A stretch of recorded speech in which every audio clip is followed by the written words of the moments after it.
Tangadi, I'll come to you first.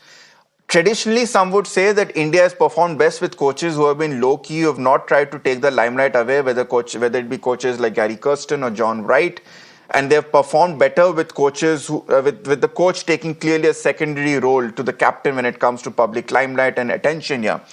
Gautam Gambhir is not going to be that kind of an individual here. He is someone who has a tendency to draw the attention of news headlines. He has a tendency to speak from the heart. He is not away from, he's never shied away from giving controversial sound bites if needed here. Is he the right man for the job?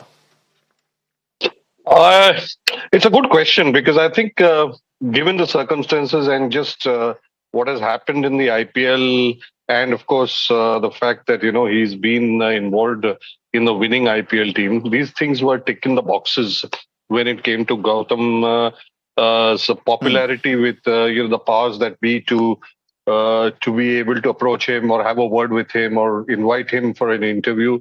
I think he seems. Personally, I think he looks like being the favorite for the job. To be talking about his personality, Yeah. I mean, Ravi Shastri, a successful coach for India, wasn't exactly an understated man. So it all depends on how you approach the job. And I mean, to Gautam's advantage, I'd say that he's been around in contemporary cricket.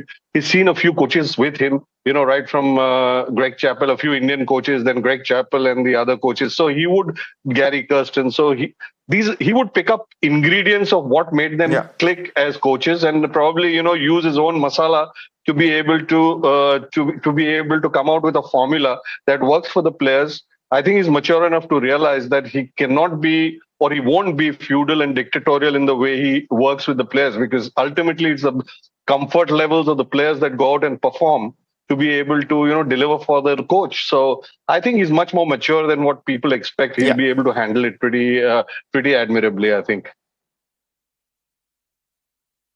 Absolutely. Let me also bring in my other guest, Vedam Jaishankar, at this point. Vedam, let's be honest at this point. The cricket team of India is seen as a giant in the cricketing world, but our record in the last 11 years has been abysmal when it comes to actually winning and delivering when it counts here. And if you do an introspection of one of the most powerful teams in history, there is a litany of problems. There is an issue over a superstar culture, which has very disturbingly come up in the Indian cricket team, whether it be cults of Rohit Sharma and Virat Kohli fighting each other and trolling their families. There is this case of having IPL players, or there are players who are being selected on the basis of the hype and marketability quotient, whether deserving players like Rinku Singh have not been taken into account. There's also this case of whether we should have separate players for white ball and red ball teams. And of course, then there is the dreaded C word. We are arguably far bigger chokers than South Africa when it comes to knockout games and crunch titles at this point. Given this case, is it required for an absolute turnaround and bring in someone who is aggressive like Gautam Gambhir, who is not afraid of taking on the bull with the horns and is not hesitant of taking tough decisions when it comes to even taking on people like Virat Kohli if necessary in order to make his point and assert himself? Yeah, I agree with some of the points that you have mentioned, but let's not forget that Gautam Gambhir has a lot of pride going for him, and he is not going to do something which is going to affect the team, whether it's Virat Kohli, like you keep mentioning. I mean, he knows what is good for the team. And we are also at a stage where many of these superstars are at the fag end of their career. So we're going to get a whole lot of new players coming in. We're going to get a lot of inexperienced youngsters coming in. And we're also going to get a lot of players who are actually overexposed. Thanks to IPL, they are overexposed to the cricketing world. So everybody knows what they can do, what they can't do. Yeah. So it's tough for a coach to actually handle players, young players, who have already been exposed so much to all the ups and downs of life and, of course, cricket. So I think what Gambhir has going for him is he will get the people around, because we've seen this time and again, whether it's with Delhi or an IPL team, or even earlier teams when India won the World Cup. He's an achiever. Let's not forget that. He's an achiever. And that's why I say that he will have a lot of pride, and he will bring a lot of that pride into the work.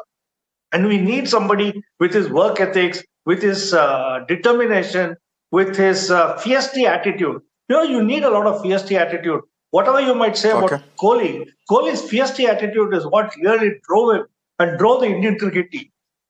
Likewise, I think somebody like but Vedam, Gautam Gambhir, have we reached a point? Vedam, Vedam, I'm sure we are all big fans of Virat Kohli and Rohit Sharma, but there is a very interesting parallel I'm getting to what was there in the mid 2000s when we had superstars like Sachin Tendulkar, Saurav Ganguly, and Rahul Dravid, and Anil Kumble and Lakshman in the field. They were extremely well respected. They were internationally world class players, but a lot of people felt that their best days were behind them in a time which was changing with T20 making its advent then, fitness being a big issue, running between the wickets, taking catches while diving. These were becoming factors that were important. And then we saw this important clash of eras that happened here.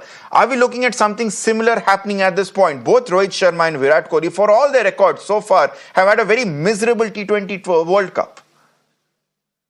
Yeah, you might say that, but let's also not forget that age is not on their side. You know, they are playing more with experience rather than the exuberance of youth. But they have that hunger going for them. And whether they are 30, I think Sharma is about 37 or 38, he is right now.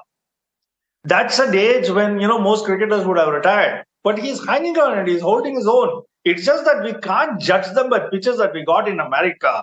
American pitches are terrible. And, those are not really the IPL type of pitches. Teams are, 120, 130 was the winning score. 119, in fact, turned out to be the winning score against Pakistan. So we know that, those are not the pitches by which you judge some of these great batsmen. But I'm sure once, they have the experience to ensure that you still win. They didn't give up. They could have so easily given up against Pakistan. They didn't give up. They hung on. They fought. And that's the kind of message that somebody like Gautam Gambhir can also take across, that you just don't give up.